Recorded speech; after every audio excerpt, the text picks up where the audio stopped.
Sometimes we as police officers grab onto a bone and we won't let go. We just stay focused because we know for sure that that individual did it, when in fact, there are other avenues and other clues leading to the actual killer. I would imagine a fear of a detective is to convict someone wrongfully. Oh, God. My wife can probably tell you that was my biggest fear, getting a conviction on an innocent person. That's Detective Harold West. He's retired now, but for many years, he was a detective with the Kalamazoo Department of Public Safety. As you know, his role in Scott Baldwin's case wasn't as an investigator. He was actually an eyewitness. But when we spoke to him about what he saw outside the bike shop on the night Earl O'Byrne was killed, he also told us a little about his experience as a detective. We just have to keep an open mind and keep our head on a swivel in terms of looking for the pieces of that puzzle. You may have your focus on your suspect and continue to build the case that you believe that individual may be involved, but don't eliminate everything. Just keep looking, keep making that puzzle, getting that big picture. For the Kalamazoo cold case team, I think Scott Baldwin was a bone that they'd grabbed onto and just couldn't let go. Because at first glance, yes, I can see why Scott would make for a satisfying suspect. I can see how talking to Stacy and hearing her story could have made it feel like all the pieces were falling into place.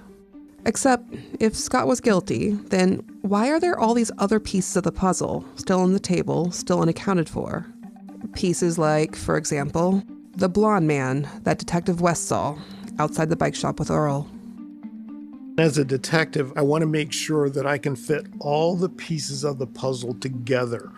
If I'm missing a piece, should I be looking somewhere else?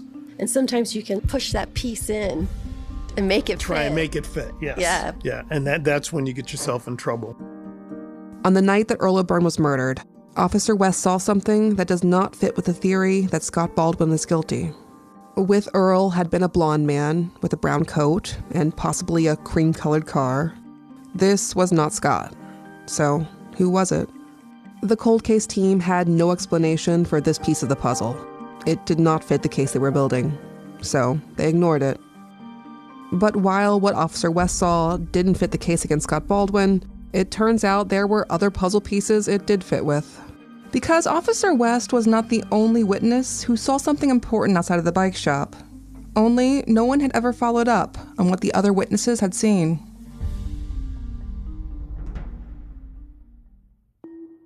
One thing we have found while working on this case is that there were actually 2 more people who called in reports about this, but it's 6:30 in the morning.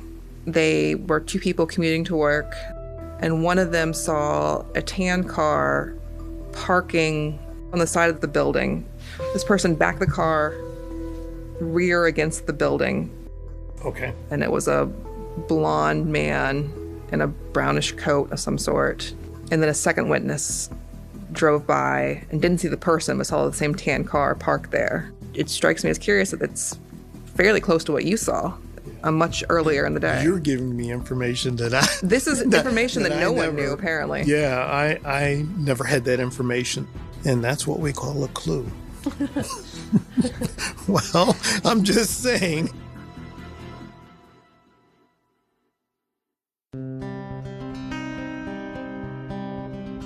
I'm Susan Simpson. And I'm Jacinda Davis. I'm an attorney and investigator. And I'm a true crime TV producer. And this is Proof Season 3, Murder at the Bike Shop. Proof is a Red Marble Media production in association with Glassbox Media. New episodes are released on Mondays, and on Thursdays you can catch our sidebar episodes where we talk about the case, talk to guests, and tell you more about what's going on behind the scenes.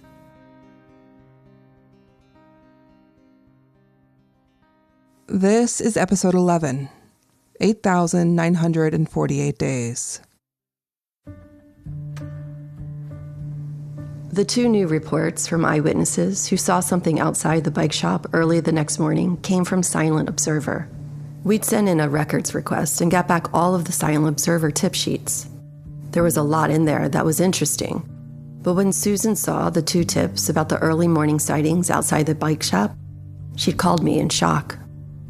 Okay, get this. There are 2 different tips from Silent Observer for people the next morning, like 6:30 a.m., who saw a tan vehicle and a blonde man outside the bike shop. Holy shit. That matches what Wes said he saw. No, that's what Wes said. Basically, exactly. Oh my God. From what we could tell, these 2 tips had never been investigated before. Because if they had, it's unlikely Scott would have been arrested, much less convicted. The first tip was anonymous, but the caller told Silent Observer that at 6:30 a.m. on the day Earl's body was found, she'd seen a man walking by the bike shop. He'd gotten into a tan car and parked it backwards against the bike shop. Quote, subject was wearing dark tan pants and a dark tan coat and baseball cap. Subject had dark object in left hand. The caller described the man as blonde. The hair was shortish, but long enough to stick out from under his cap. What the caller reported was strikingly similar to what Officer West had seen when he drove by the bike shop at 12:45 a.m., 6 hours earlier. Does it seem significant to you that potentially at the same... Well, yeah. I mean, think about it. Here you got a car, backed up to a building on the side. That in itself is going to ring bells. Okay, so why is that car backed up in an area that there is no vehicle traffic next to the train tracks? That's something that's going to draw your attention. That's why it drew their attention. Yeah, so why is that vehicle there? So, as if it was trying to hide the plate, maybe. At the time we got the Silent Observer tips, we didn't know what James Long had looked like. But later on, we got some photos from the Kalamazoo Gazette. Back in 1988, they'd sent a photographer to Earl's funeral. James Long was a pallbearer for Earl. The photos show him carrying Earl's casket. His blonde hair was shortish, but it hung down a bit on the back and sides, almost like a long bowl cut. His hair would have absolutely stuck out from under a cap, just like the Silent Observer tip had described. I mean, that's a lead that I would, follow up on. This is just me, having the experience that I have now, asking pertinent questions that I think that need to be answered.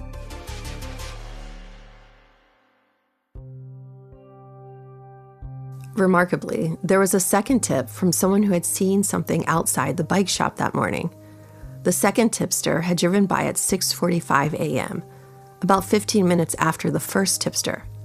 Here's what the Silent Observer tip sheet says. Caller looked at the bike shop as her bike was there to be repaired and she was going to pick it up that day. She saw an older model vehicle, tan or cream color, parked next to side of building with trunk against building. The car was gone at 10:30 when she stopped to pick up her bike. When combined with what Officer West saw, these 2 tips suggest something significant. They suggest that someone was at the bike shop late on the night Earl was killed, and either stayed there all night or left only to return again early the next morning. There was no indication that these Silent Observer tips were ever followed up on by investigators, but they could have been. While the first tipster had been anonymous, the second tipster wasn't. She left her name, and we found her. My name is Sally Brinkman. What did you think when I first called you? I was surprised that anyone was showing an interest. It hasn't been in the news for a very long time. I was surprised that you immediately knew what I was talking about. Well, I'm kind of a detail person. Sally is very much a detail person.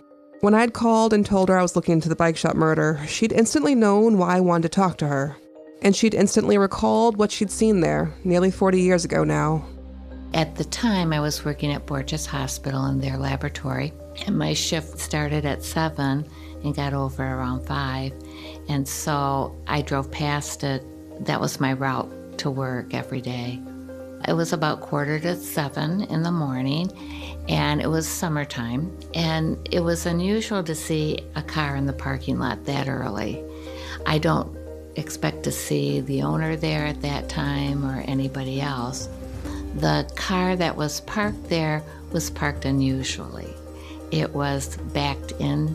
It's like normally if you pull in, you just park face in. This was facing out. Sally wasn't a regular customer of the bike shop, but she'd been there a few times. In fact, she'd recently dropped off her own bike at Earl's shop so he could make a few repairs. I knew my bike was ready because I had called the shop the day before, and they said it was ready to pick up. This is why Sally is absolutely certain that the morning she saw the car parked backwards against the bike shop was the same morning Earl's body was found. When you came back, the police were there. Yeah, it was all yellow taped off, and it was pretty chaotic. I stopped and talked to them because they told me I could not have my bike. It was being held as evidence, and they would contact me later when I could pick up my bike. Do you think you told them then about what you saw that morning? Yeah, I did. I talked to a policeman then. I don't think he wrote anything down. He did not? No, he did not.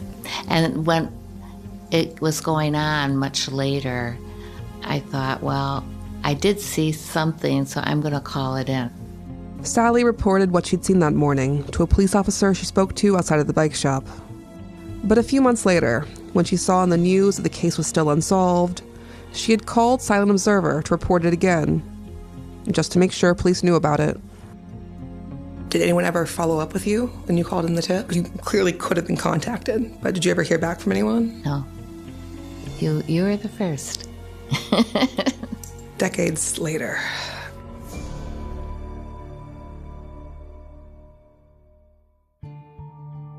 As we were talking to Sally, I could almost feel my heart sink, knowing what she could have meant for Scott's case.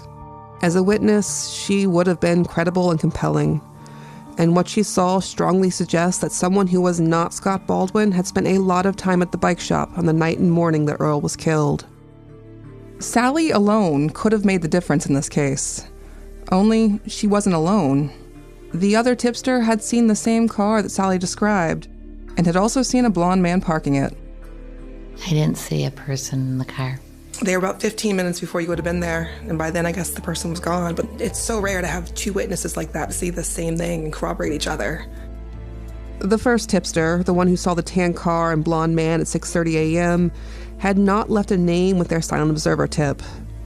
But they had left a phone number.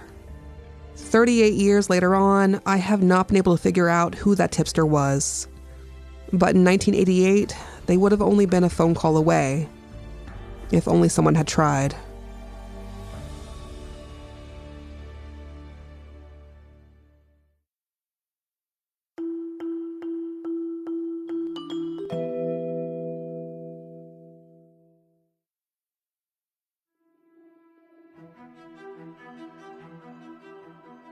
Who would be at the shop at 6:30? Nobody. We told former bike shop employee Lori Scott about the two Silent Observer tips we'd found. She immediately began putting the puzzle pieces together for herself. Nobody should have been there at 6:30. And I wonder, is it the same tan car that was there that night? They just say older tan car, so it's... I don't know what James's partner drove. Lori was wondering the same thing we'd wondered. Could the tan or cream car have belonged to James Long's boyfriend? Another Silent Observer tip held a possible answer. The caller had been anonymous, but whoever they were, they'd clearly had their own suspicions about James Long.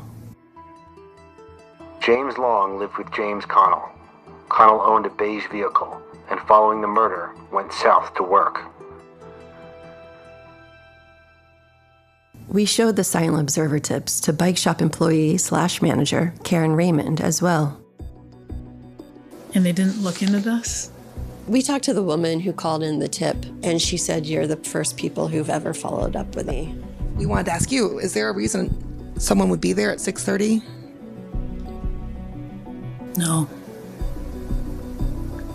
Like there's no deliveries being made, there's no good reason for a car to be there at 6:30? No. We don't know who the blonde man at the bike shop at 6:30 in the morning was. But we do know it wasn't Scott Baldwin.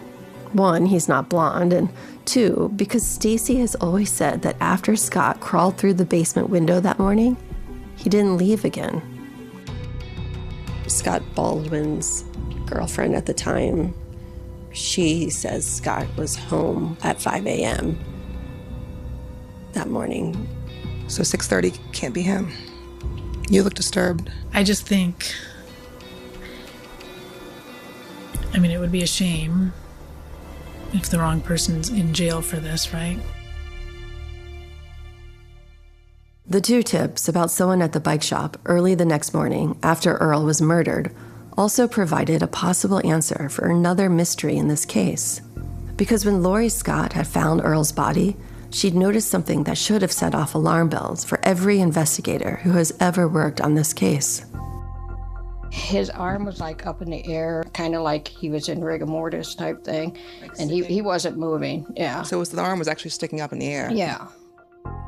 A few hours after someone dies, rigor mortis sets in. Their muscles contract and stiffen, and for several hours after that, the body will be locked into that position, which means there's only one way Earl O'Byrne's hand could have been sticking up into the air, like Lori remembers. He was moved after death. So you mean he might have died in the bike shop and they moved him into there? Well, so with rigor mortis, it'd be like if it's set in when you're lying on your side, and then you're flipped over, your hand will stay sticking up in the air. Okay. What Lori remembers suggests that Earl O'Byrne had died while lying on his side, with his arms stretched out beside him. And then, some hours after death, he was rolled over onto his back, leaving his arm now extended into the air. There's another detail, too, that hadn't seemed significant before, but did now. James Long testified at Scott's trial, over the phone since he was in Alabama, and mentioned seeing Earl's body lying in the bedroom. Prosecutor Stuart Fitton had asked, "What was Earl's condition when you found him?" "Oh, Earl was already dead," James Long answered. "He was laying sort of on his side. I didn't see no injuries on his body or anything. I felt down for a pulse and didn't find any." It's a small detail, but James's description of Earl's body lying on its side doesn't quite fit with what Lori remembers and what the crime scene photos show, with Earl lying on his back. Maybe he was just misremembering. But after finding the two silent observer tips, I couldn't help but wonder, is it possible that what James Long was describing here is not what he'd seen at 9 a.m. when he went into Earl's room after Lori found the body, but what he'd seen at 6:30 a.m.? Could he have gone to the bike shop early that morning to check on Earl?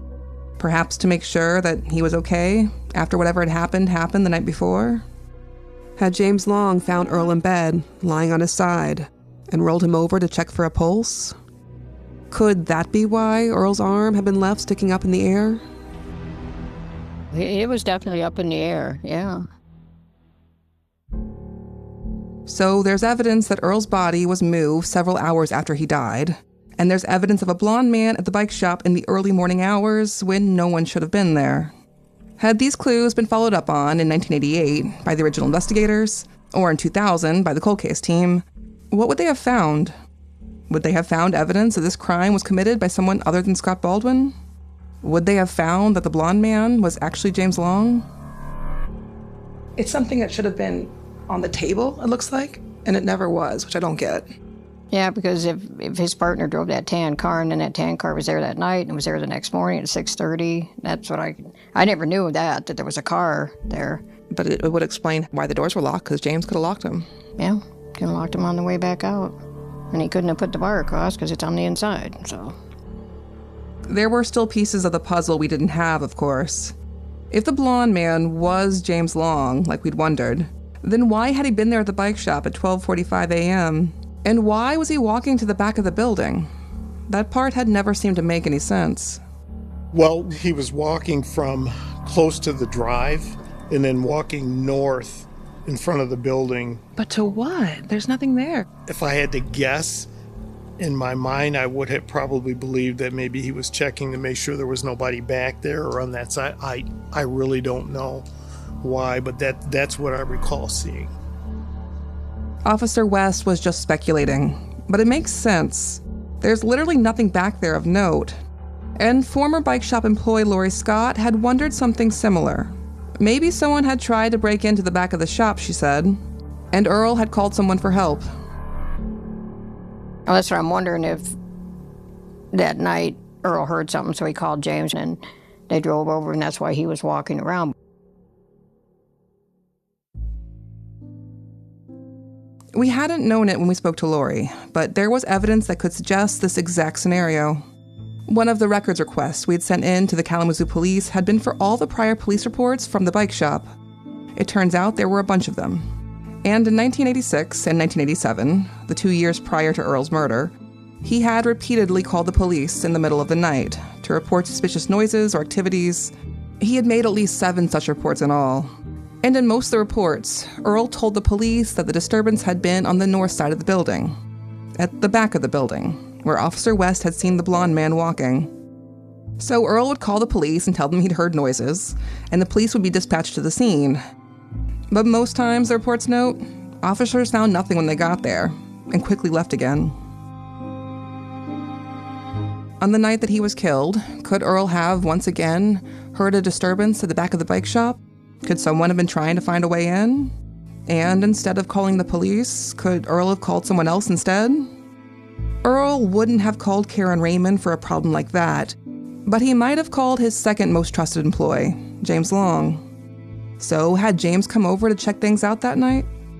Had he walked to the back of the bike shop to check for a break-in, while Earl watched from the door?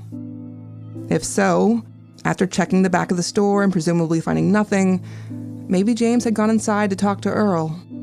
Could they have then gotten into some kind of disagreement? There had been disagreements between them before. Karen said she thought that James and Earl were in conflict sometimes, or that he was jealous of her, I guess.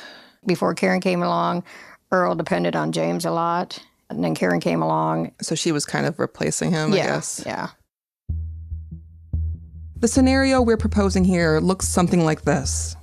Earl heard a noise in the middle of the night. He called James to come check it out. James drove over. After making sure the back of the building was still secure, James went inside the bike shop, and somehow an argument began between him and Earl. It ended with James beating Earl over the head. We know from the autopsy that the killer hadn't used that much force. It didn't seem like the attack was intended to be fatal, and Earl had survived, initially. Could James have tried to help him stop the bleeding after? Could James have helped him back into his bed? Maybe that's why Earl never called 911. Maybe James had asked him not to, promised Earl he'd be back again in the morning to check on him. Then, when James came back at 6:30 a.m., he had rolled Earl over and felt for a pulse, only to realize that Earl had died in the night. So James had locked the bike shop back up again and returned at 9 to open the shop for business, as if he'd had no idea what had happened. Only he did know. Which is why Lori had been so unnerved by James's lack of reaction when they discovered that Earl was dead. He didn't act surprised. I mean, I was a wreck. He didn't act surprised. I'm not accusing anybody, I'm just saying he did not act surprised.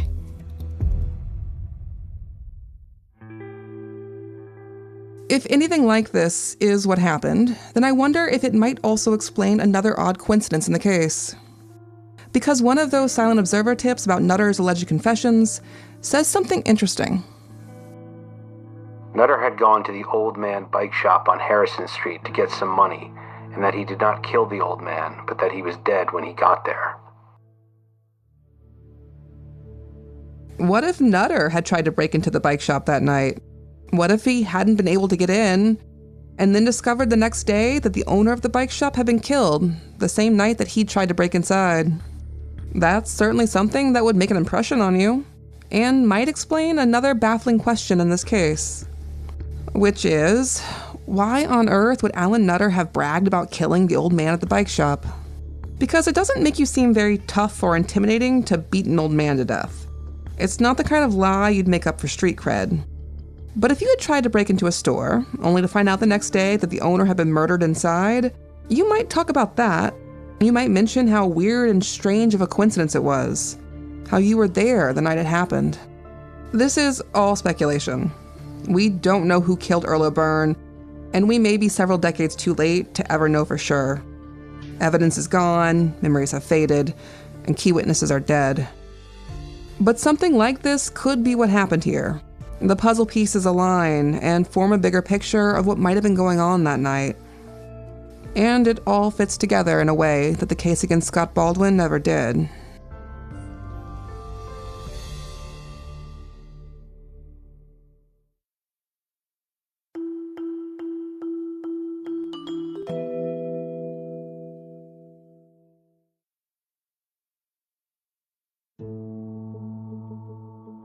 It was finally the day of Scott's resentencing.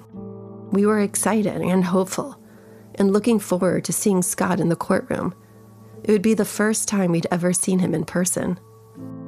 Although he had sent an email out earlier that morning to let everyone know he wasn't going to be as handsome as usual. His eye had some kind of reaction and was so large and puffy it was sealed shut.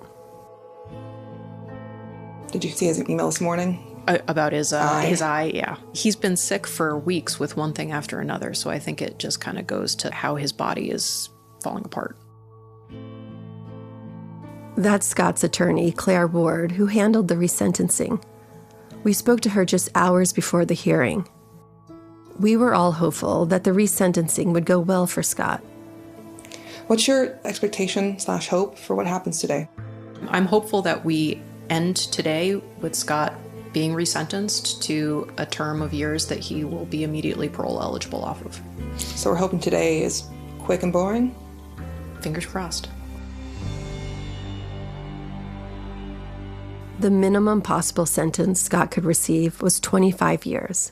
If he got that, he could be paroled home almost immediately. But if the judge resentenced him to anything more than 25 years, he'd likely die before he ever made it out. We didn't know yet what sentence the prosecutor was going to ask the court to impose, and we didn't know if the judge would even be willing to give Scott the lowest possible sentence. Because usually such leniency is reserved for defendants who can show remorse and accept accountability for their crimes. We'd had conversations with Scott about this before. And if I have to go in front of Judge Lightwall and tell her I did it with a toothpick, I did it with, how do you want me to tell you? What do you want me to tell you? Let me go home.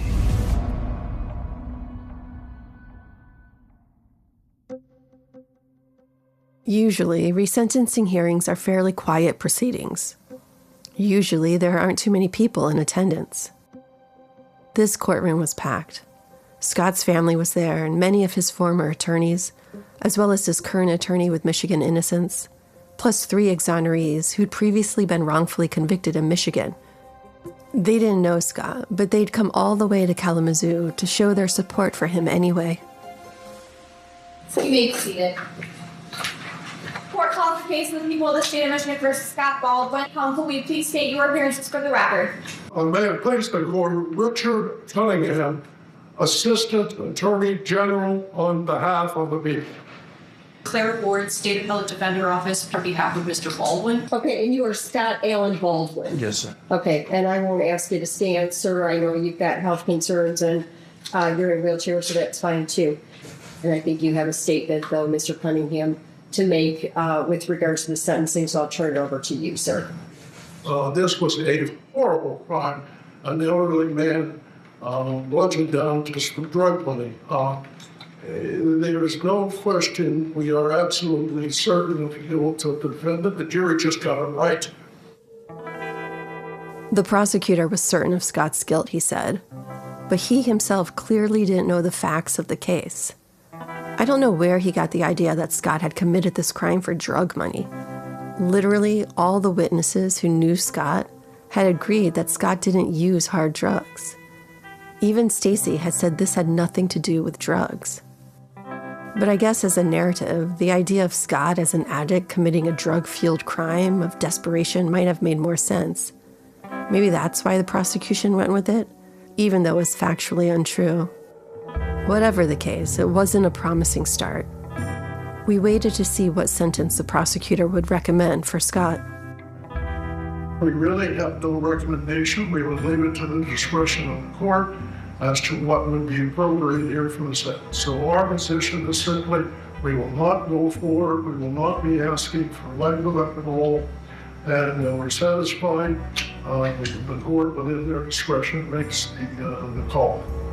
Thank you. Thank you, Mr. Cunningham.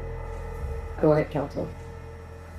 Thank you, Judge. And as we outlined in our sentencing memo, there is extensive evidence which has never been litigated in court regarding Mr.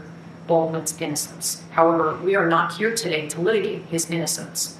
But for his cancer, he might litigate that himself. But as I discussed with his innocence counsel, I think that the cancer is going to move faster than it could. He is dying, and he has shown admirable rehabilitation in prison, whether or not he is guilty. When he goes home, he will be essentially in hospice care for whatever amount of time he has left. We ask Your Honor to impose a new sentence of 25 to 60 in this case for those reasons. Judge, would you like to hear from Mr. Baldwin as to his allocution? I can hear from him at this time. Normally, a defendant would stand before addressing the court. But Scott couldn't do that, so he read from his wheelchair the statement that he and his attorneys had prepared. For the last 25 years, I've had ample time to reflect on the direction I choose to take my life and where my life was headed. The young man who only cared about himself led a destructive life to himself and to his community. I had to change. I was to be a person that not only my friends and family, but specifically my children can be proud of, not ashamed of anymore. I pray that people can see I'm a better person now, and I can earn forgiveness. My friends of Mr. O'Byrne, that he can find peace. I think everyone understands that Mr. Baldwin has terminal cancer and has a life expectancy of 6 months or less. Really, honestly, that's the major factor that I'm looking at too. I will follow the recommendation of the Department of Corrections and sentence him to 25 years to 60 years. He has credit for 8,948 days served. Okay, thank you. Court's in recess. After the hearing, I sat down with Scott's wife. Okay, so I'm sitting here with Jane Ellen. I can see your big smile. I am so happy. Just over the moon happy. I finally get to have my husband home. Going into the hearing, how are you feeling? Not trusting because we've had so many promises broken. So what was the new sentencing? 25 to 60, but he should be coming home probably in the next 30 days or so. While I was talking to Jane Ellen, Susan talked with Olivia Vigiletti, Scott's innocence attorney, about how the hearing had gone and the statements Scott had ended up deciding to make.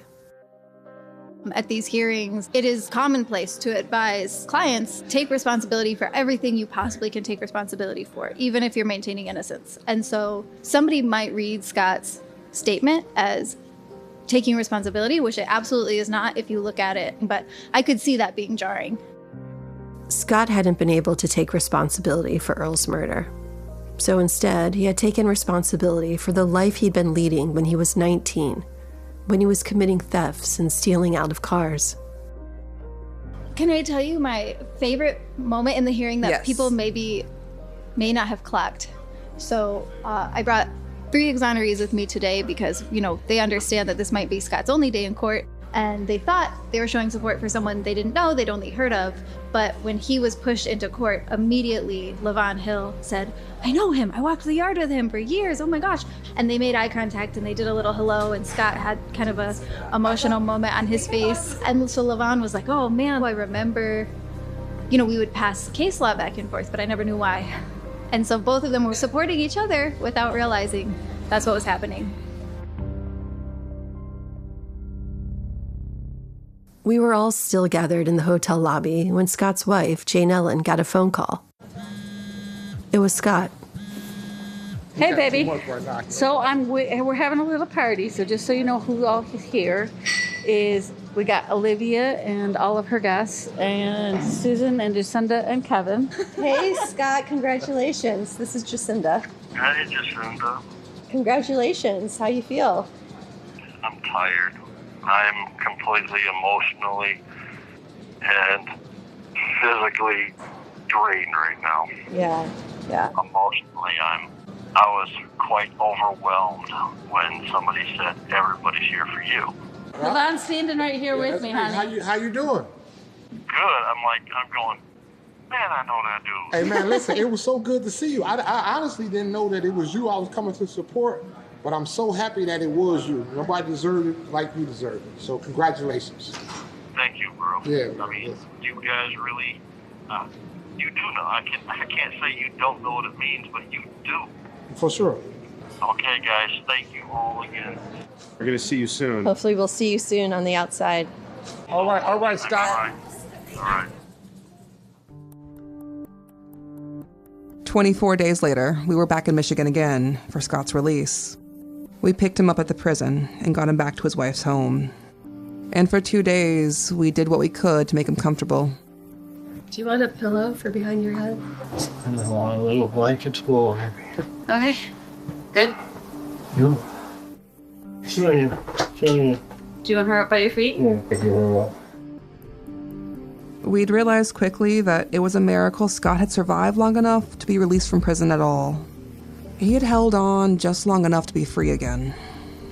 And now that he couldn't hold on any longer. It was devastating to watch.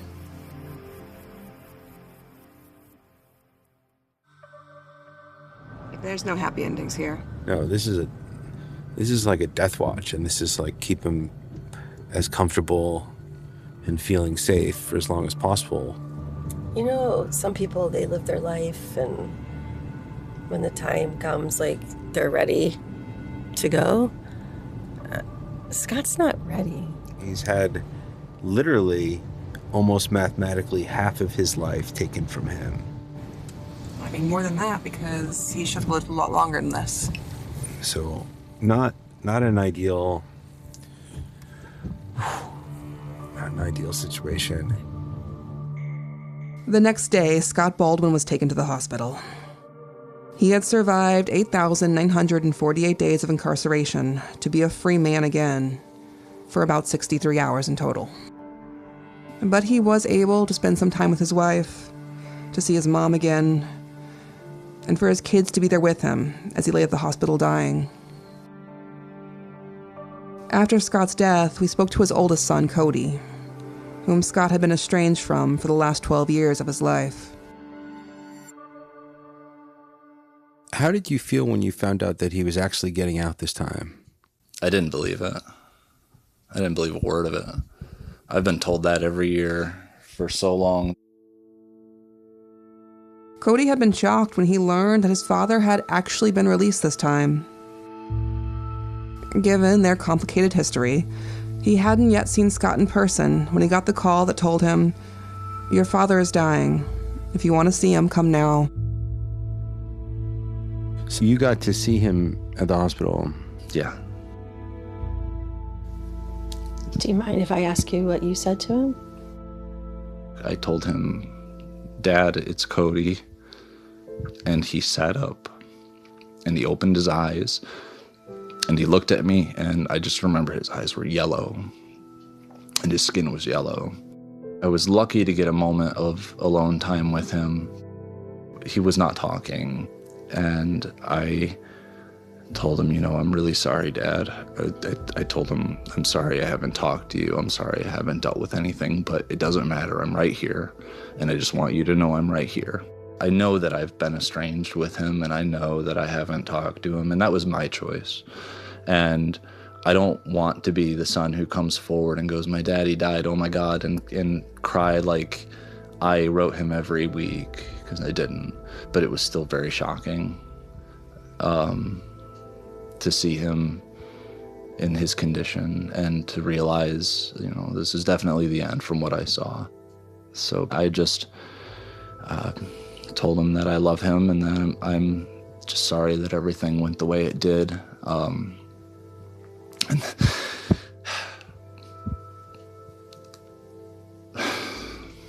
And this is going to sound really stupid, but I told him, "Dad, am I a good dad?" And he said, "Uh-huh." And so I said, "Thank you." I told him I'm trying really hard. I told him about our daughter. I told him what her favorite color was. And I said, "I'm really sorry. You'll never be able to meet her, but I'll tell her about you." I stared at him for a while through the doorway. I couldn't leave. I just kept staring at him, and I had to be pulled away for a minute because I just lost track of everything, because it was 25 years of, all of this stuff kind of compounding on me. And then 12 years of not seeing him, and the first time seeing him in 12 years in person was this. So I just told him in his ear before I left so nobody else could hear me, "Dad, I love you. I'll see you again soon." And then I just told him I'm sorry. And then I got up and I turned around and I stared at him for a minute. And I turned around and then I left. Scott Baldwin died just after midnight on October 9th, 2025.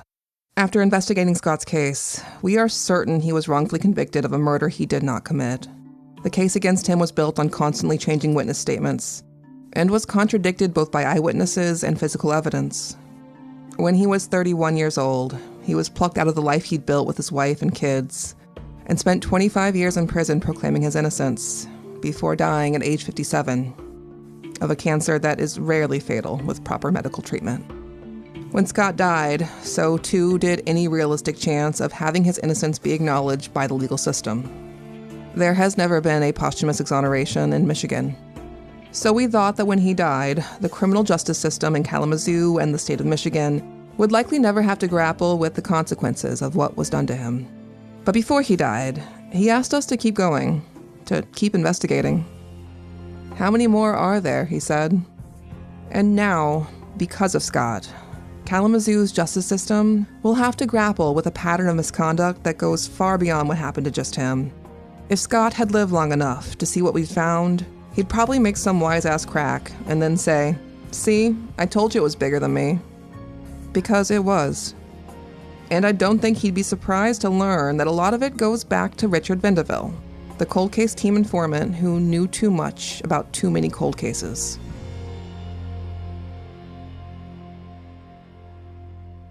For many years, Vendeville dropped cryptic hints to Scott Baldwin, to Jeff Titus, to anyone who would listen, claiming to know a dark secret about the Kalamazoo legal system.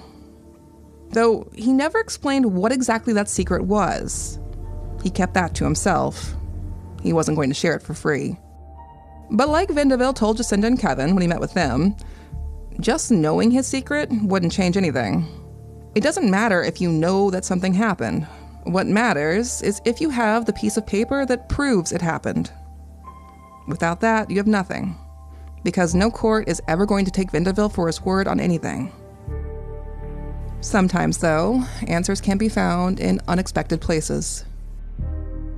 There's all kinds of letters and stuff he wrote where he did say, I told Workham all about this and I told Workham all about that, and he didn't listen to me. And it might be in them letters. That's Virginia Bice. She is the waitress who gave that CD with the song Butterfly on it to detectives. That's why we'd gone to speak with her. She'd agreed to tell us what she remembered about Scott's case, which wasn't much, really. But we were all sitting out on her back porch talking when she'd mentioned her brother, Richard Vendeville, and his involvement with the cold case team. We'd asked what all she knew about it. Not much, she said, but during the 20 years that Richard was in prison, he'd sometimes written to her about the things that had gone on with the Kalamazoo cold case team. He mentioned cold case detective Mike Workema a lot in those letters, Virginia said. You might find some of the answers you're looking for there. I'll look and see if I got more, because I had a stack of them. I burned some of them. Virginia stepped inside for a moment and brought back a stack of paperwork. She dropped it on the patio table where we were sitting. I don't have any need for these, she said. You can keep them if you like. I remember sitting there at that patio table and quickly flipping through the stack of documents. And I remember the rush of adrenaline I felt, like ice water in my veins, as I realized what I was looking at. In that pile of papers, there were letters Vendeville had written home from prison. Those were interesting, and one he'd written, Sis, I never knew that them people killed the Poldermans. The cold case team was up to some sneaky shit. Richard Vendeville had told detectives he was an eyewitness who saw the 5 Polderman defendants go to the house together to commit the murders. But here, in black and white, he was saying he didn't actually know anything? There were more than just Vendeville's letters in there, too. A lot more. There was a signed letter from cold case prosecutor Scott Brower that described a secret agreement with Richard Vendeville, done in 2007, just before the Polderman defendants went on trial. Brower had written, I believe the concessions in this letter are consistent with the discussions you've had with Captain James Mallory. Could this explain why Vendeville never appeared at any of the Polderman trials? Why, bizarrely, the state's eyewitness wasn't called to testify? And there were some letters in there, too, signed by Jeffrey Getting. I knew that name. Today, he's the prosecuting attorney for Kalamazoo County. But in 2007, he was a defense attorney. And the chief of police had somehow retained him to represent Richard Vendeville as part of a secret deal they'd made. Getting had written to his new client, I understand your reluctance to trust me to act in your best interest. I can only offer you my promise that I will do the best I can on your behalf.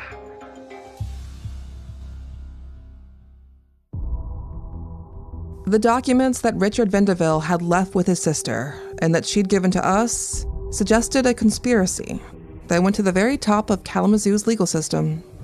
A conspiracy to hide evidence, to cover up police and prosecutorial misconduct, to ensure the conviction of the 5 Polderman defendants. Vendeville had been at the heart of it, and he'd kept the receipts. Vendeville was right. We didn't need him to tell us what happened.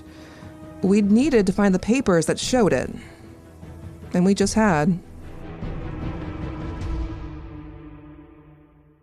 Next week on Proof. Hired Jeff Getting on his behalf? They did. How could they do that? You can read this letter. Oh, I believe you. I understand your reluctance to trust me in this act. Have you ever heard something like that happening? Mm-hmm. Does it seem right to you? No, absolutely not. So I just finished sending all the requests for comments to everyone involved in this thing. Well, now we'll see if they respond. Wait and see. We'll be back next week with the final main episode of this season of Proof, Murder at the Bike Shop, episode 12. You've been listening to Proof, a podcast by Red Marble Media, in association with Glassbox Media. Send us your questions and comments at proofcrimepod@gmail.com. We'll respond during our bonus episodes, Proof Sidebar, on Thursdays. Kevin Fitzpatrick is our executive producer. Our theme music is by Ramiro Marquez. Audio production for this episode is by Michael Ulatowski, Michael Alfano, Karen Encarnation, and Jesus Arbaez. Our social media manager is Leanne Cook. And thank you to our sponsors who make this podcast possible. Follow us everywhere with the handle @ProofCrimePod and on our website, proofcrimepod.com. That's all for this week. Thanks so much for listening.